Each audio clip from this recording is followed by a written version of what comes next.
Good morning.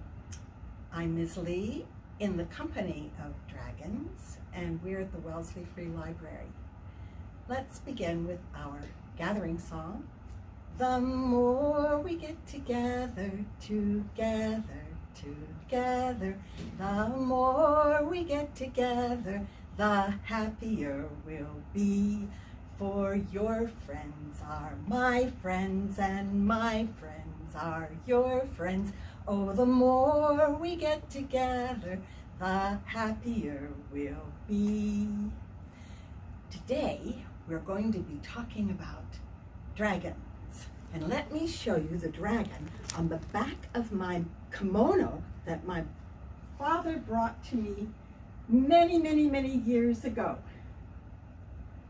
This is a Chinese Eastern dragon. Here's a book about dragons. It's a three-dimensional book, and it's written by Greg Hildebrandt. So we're going to be talking about the different kinds of dragons. We mentioned the Chinese dragon, and there it is. The Chinese dragon is friendly. People are not afraid. As a matter of fact, the Chinese dragon brings good luck and good fortune. It's in control of the weather, the rain, the wind, the clouds, and it can be as small as a raindrop and as large as 900 feet long. Matter of fact, long is the word for dragon in Mandarin Chinese. So people like the Chinese Eastern dragon and really feel like they came from the dragon emperor. Now, there is another dragon that you probably know more about. It's the dragon that St. George had to go out and slay. This dragon is a Western European dragon, and it's mean, evil, and people are frightened with it because it can breathe fire, and sometimes it will burn down a whole forest. It will steal cattle and horses, and it will steal your gold and jewels because it loves to keep jewels and gold in its own cave in the mountains. Now, this dragon has wings. The Chinese dragon can fly because it's magic without wings, but the European Western dragon has leathery kind of bat wings. It has spikes from its head all the way down its back to its tail, and at the end of each of its four legs there are claws. So this dragon is not a friendly dragon, and people have been afraid of it for a long time. Now, today we seem to be thinking about dragons in a different way. Some dragons are protectors, and some dragons are even pets. And maybe we'll see some of those in our pictures. This is a book by Jack Prelutsky, who has written poems, and they've been illustrated by Peter Siss. The dragons are singing tonight, and one of the songs is, "If you don't believe in dragons, it is curiously true that the dragons you don't believe in choose not to believe in you." Here's a book by Carol Lexa Schaefer and illustrated by Pierre Morgan. It's called Dragon Dancing. At school, our teacher reads to us a book about dragons. After, in the art room, we decorate for Mei Lin's birthday with sparkly paper and ribbons. Snip, twirl, flip, Look at me, Maylin shouts. I'm Birthday Dragon. You need some boink boink eyes, said Willie. And fa-foom, shouts Swan, a dragon fire nose. Dragons have ricky-rack backs, Emma tells us, and long, long, long tails, says Tyrone. With feathers, says Jojo, and spangles and scales, I say. We add things on and add things on until the Sparklehead Dragon roars, "Let's go dragon dancing!" Then all of us, in a long dragon line, go stomp, bump, tromping away. Out the whoosh, whoosh doors,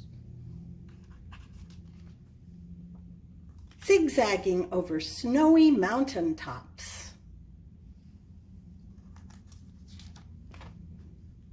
slip-sliding across foamy seas,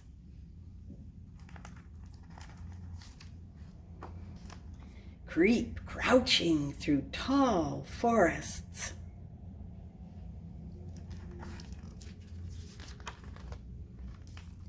mish-mushing along soft marshes, whirling around whispery meadows,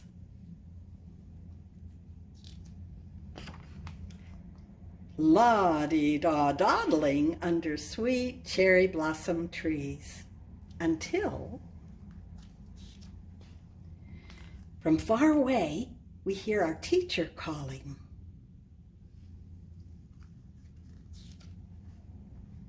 Stomp, tromp, kerbomp, we are back for Birthday Dragon Snack. Grumble, yumble, yum.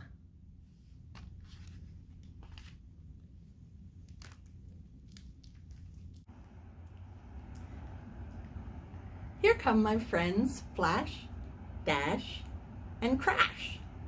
It's a three-headed dragon, so I really need to talk to each head as if it were different.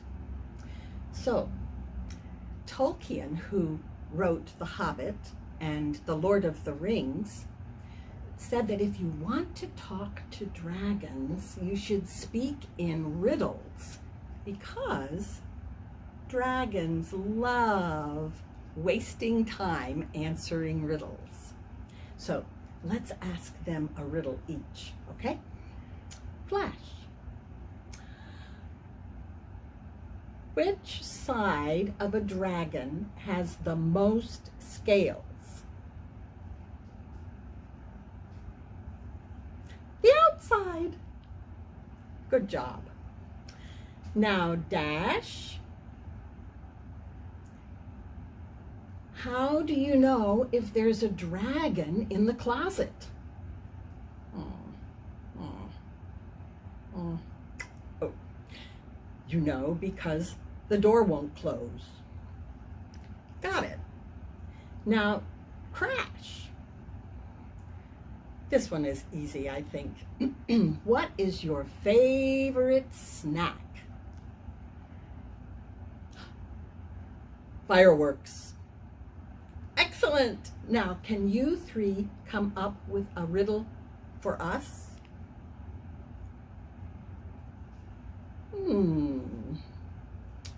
I think you're ready. What is the hardest thing for a dragon to do? What is the hardest thing for a dragon to do? I give up. To blow out birthday candles when it's birthday time. Good one. I didn't get that one. All right, you can take a bow, and you can clap for yourselves too. All right, now we'll see you another time. Back to your cave. There's a Dragon in the Library by Diane de las Casas, illustrated by Marita Gentry.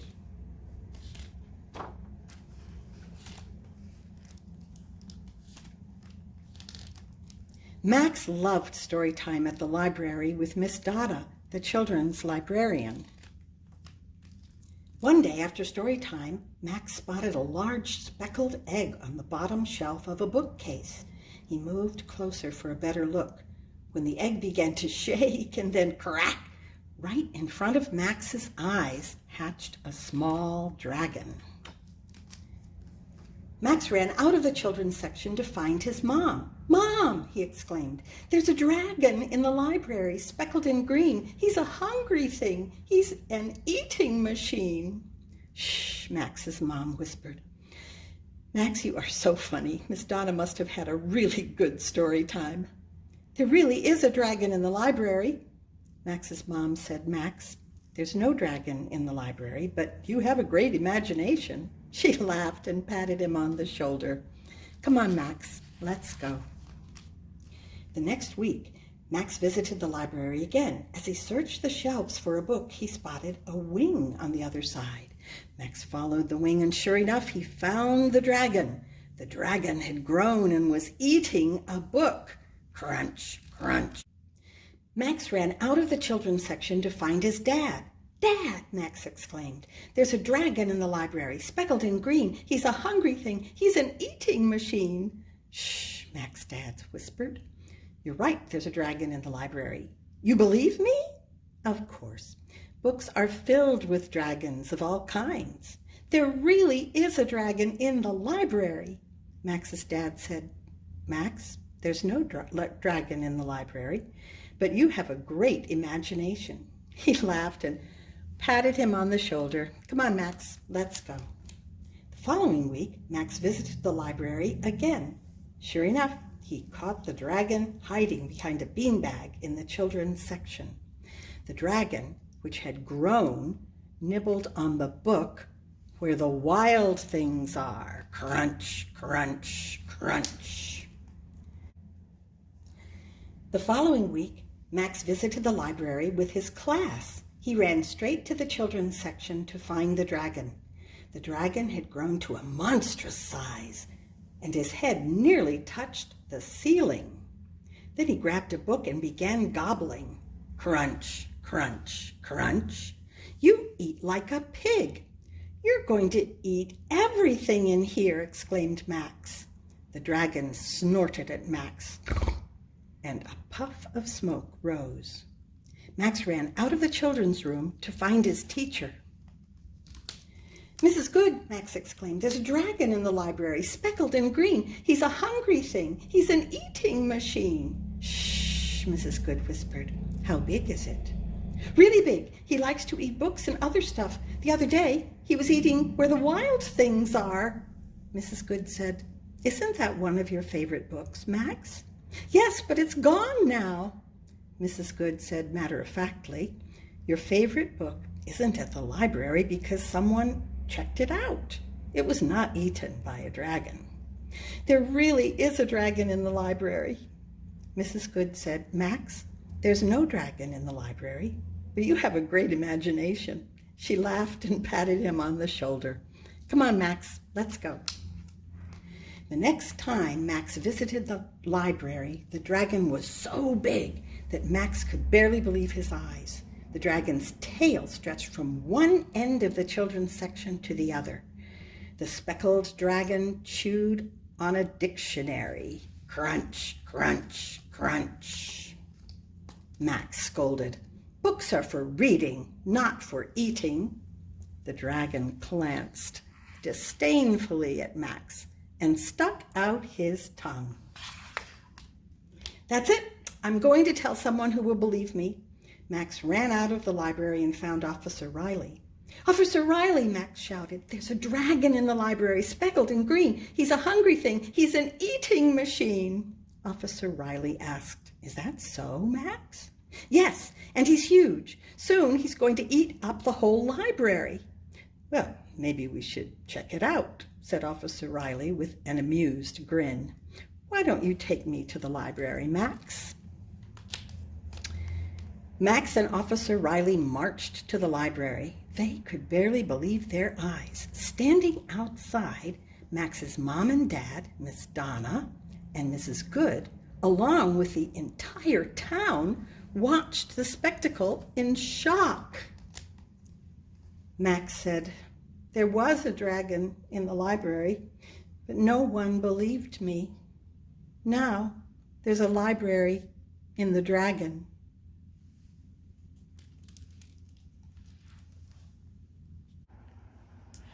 Now we're going to do the dragon pose in yoga. First, you're on your knees, and then you put one foot up. So you're making a right angle with your leg. Then you might want to put your hands down so that you can scoot the other leg back to be a long tail. Then you can put your hands on your knee. Lift your head. Don't curl your back. And if you're a Chinese dragon, you can nod your head and smile. But if you're a European dragon, you can take a deep breath and breathe fire. Good job. Puff the Magic Dragon by Peter Yarrow and his daughter, Lenny Lipton, with paintings by Eric Puibaret. Now, Peter Yarrow was a member of Peter, Paul, and Mary, and they sang Puff the Magic Dragon a long time ago. And this book just appeared in 2007, and it has a little bit of a different ending. So look closely for the happy ending. Puff the Magic Dragon lived by the sea and frolicked in the autumn mist in a land called Hanali. Little Jackie Paper loved that rascal Puff and brought him strings and sealing wax and other fancy stuff. Oh, Puff the Magic Dragon lived by the sea and frolicked in the autumn mist in a land called Hanali. Puff the Magic Dragon lived by the sea and frolicked in the autumn mist in a land called Hanali. Together they would travel on a boat with billowed sail.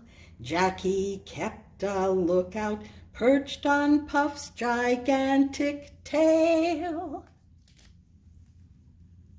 Noble kings and princes would bow whene'er they came. Pirate ships would lower their flag when Puff roared out his name. Oh, Puff the Magic Dragon lived by the sea and frolicked in the autumn mist in a land called Hanali. Puff the Magic Dragon lived by the sea and frolicked in the autumn mist in a land called Hanali. A dragon lives forever, but not so girls and boys. Painted wings and giants' rings make way for other toys. One gray night it happened, Jackie Paper came no more, and Puff, that mighty dragon, he ceased his fearless roar. His head was bent in sorrow, green scales fell like rain. Puff no longer went to play along the cherry lane without his lifelong friend. Puff could not be brave, so Puff, that mighty dragon, sadly slipped into his cave. Oh, Puff, the magic dragon, lived by the sea and frolicked in the autumn mist in a land called Hanali. Puff, the magic dragon, lived by the sea and frolicked in the autumn mist in a land called Hanali.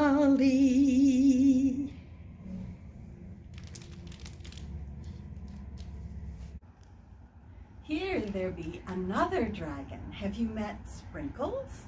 Sprinkles the dragon is in the library, and you can try to find where he's hiding in the online scavenger hunt. You'll find directions on the summer reading page for children. It will send you to a page which tells you what to do, to email the library and tell you which link you found Sprinkles hiding on. And then if you give your name and your phone number in case you win, then after the weekly hidings of Sprinkles are over, there will be a raffle and you may win a twin of Sprinkles the dragon. Good luck. Now let's do our goodbye song. See you later, alligator, in a while, crocodile. Give a hug, ladybug, blow a kiss, jellyfish. See you soon, big baboon, out the door, dinosaur. Take care, polar bear, wave goodbye, butterfly. So wherever you may go this summer, don't forget to do some dragon dancing. See you next time.